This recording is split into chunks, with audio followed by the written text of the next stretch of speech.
अस्सलाम वालेकुम स्टूडेंट्स। हमारे पास ये सिचुएशन लिखी हुई है 2/5 - 1। इसमें हम लोग अपने डिनोमिनेटर में रेडिकल सिंबल को नहीं छोड़ते हैं, इसलिए जो टर्म यूज़ की जाती है उसे रैशनलाइजेशन बोलते हैं। इसको रैशनलाइजेशन करने के लिए हमें सबसे पहले इसका कॉन्जुगेट लेना पड़ेगा।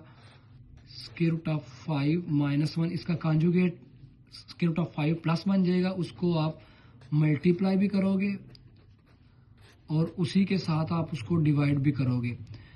देन न्यूमिनेटर से मल्टीप्लाई हो जाएगा, डिनोमिनेटर से मल्टीप्लाई हो जाएगा। तो ये कुछ इस तरह से बन जाएगा 2 × √5 + 1 over a - b into a + b। ये कंप्लीट फार्मूला है किसका, √5 का स्क्वायर -1 स्क्वायर।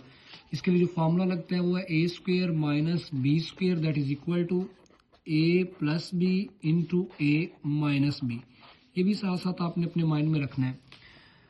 यहाँ 2 as it is √5 + 1 over square और स्क्वायर रूट कैंसिल आउट हो जाते हैं। यहाँ से 5 - 1 रह जाएगा। 2 √5 + 1 ओवर 5 - 1 हमारे पास 4 आंसर आ जाएगा। यहाँ कैंसिलेशन हो रही है, 2 2s are 4। सो हमारे पास जो सोल्यूशन बचेगा वो है √5 + 1 ओवर 2।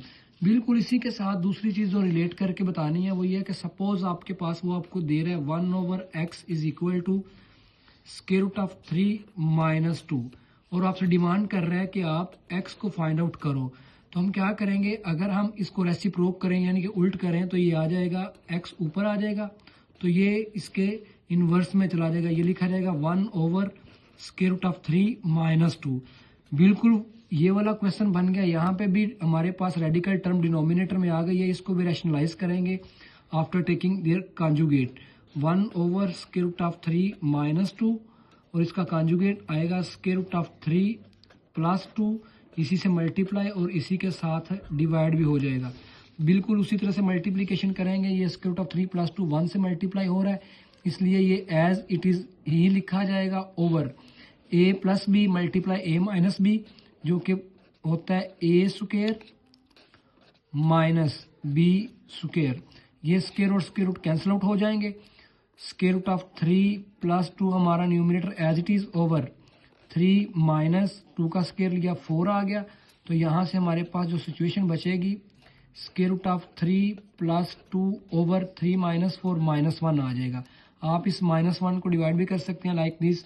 जो पॉजिटिव है वो नेगेटिव हो जाएगा, चूँकि सेकंड भी पॉजिटिव है वो भी साथ नेगेटिव हो जाएगा। और ये हमारी रैशनलाइजेशन भी हो गई और हमारे पास x की वैल्यू भी निकल आई। और एक बड़ा इंपॉर्टेंट लॉन्ग क्वेश्चन जो चैप्टर नंबर 4 में से आता है, आपके सामने अमाउंट लिखा हुआ है x + y + z is equal to 5, xy + yz + zx is equal to 3 and you have to find x² + y² + z²।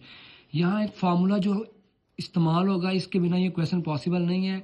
x + y + z whole square is equal to x² + y² + z² + 2 into xy + yz + zx। Students यहाँ पे देखें हमारे पास 3 portion है। Number 1 is this, second one is this and third one is this. Basically हमें just इन 3 जगहों पे अपने वैल्यू सब्स्टिट्यूट करने हैं, प्लग इन करने हैं। क्योंकि 2 चीज़ें हमें गिवन है, थर्ड वन फाइंड आउट करना है। We just have to plug in the values. x + y + z हमारे पास 5 है, वहाँ वो सब्स्टिट्यूट किया 5²। ये चीज़ हमें चूंकि फाइंड आउट करनी है, जो फाइंड आउट करना होगा वो एज इट इज़ लिखा रहने देंगे। +2 xy + yz + zx के वैल्यूज हमें 3 गिवन है, वो यहाँ सब्स्टिट्यूट कर दिए। वेरी सिंपल, 5 का स्क्वायर 25, जो फाइंड आउट करना है वो as it is +2 3s are 6। चूँकि हमें डिजायर्ड थिंग ये है, +6 उधर जाकर के माइनस हो जाएगा, 25 - 6। So x² + y² + z² will be equal to 19। ये हमारा डिजायर्ड आंसर्स हैं। ये बहुत इंपॉर्टेंट लॉन्ग क्वेश्चन है, ये बहुत दफ़ा बोर्ड के पेपर में भी आ चुका है। आप इस जस्ट एक फार्मूले को माइंड में रखें और इसके अंदर वैल्यू सब्स्टिट्यूट करें, आपके आंसर जो है वो निकल आएंगे। और इसके साथ ये कुछ और इम्पॉर्टेंट शॉर्ट क्वेश्चन है, ये भी आपके चैप्टर नंबर 4 में से आया, एक्सरसाइज 4.3 में से। ये हमारे पास एक्सरसाइज 2.4 का बहुत इंपॉर्टेंट एक्सरसाइज 2.3 का क्वेश्चन नंबर 3 है, वेरी इंपॉर्टेंट। ये हमारी एक्सरसाइज 4.2 में से फैक्टराइज करने वाला, ये भी बहुत इंपॉर्टेंट है। सिंपल सा एक फॉर्मूला लगेगा, A cube minus B cube is equal to A minus B into A square minus A B plus B square.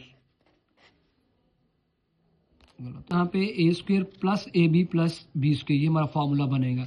तो चूंकि हमारे पास 8x क्यूब है, इसको आप लिख सकते हो 2x का होल क्यूब माइनस 1/3y का whole cube.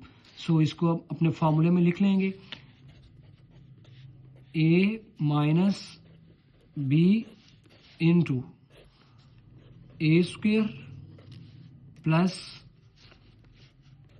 A and B plus B का स्क्वायर, ये minus 1/3y into 4x square plus 2x/3y plus 1/9y का स्क्वेयर। ये हमारी फैक्टराइजेशन जो है वो कंप्लीट हो जाएगी।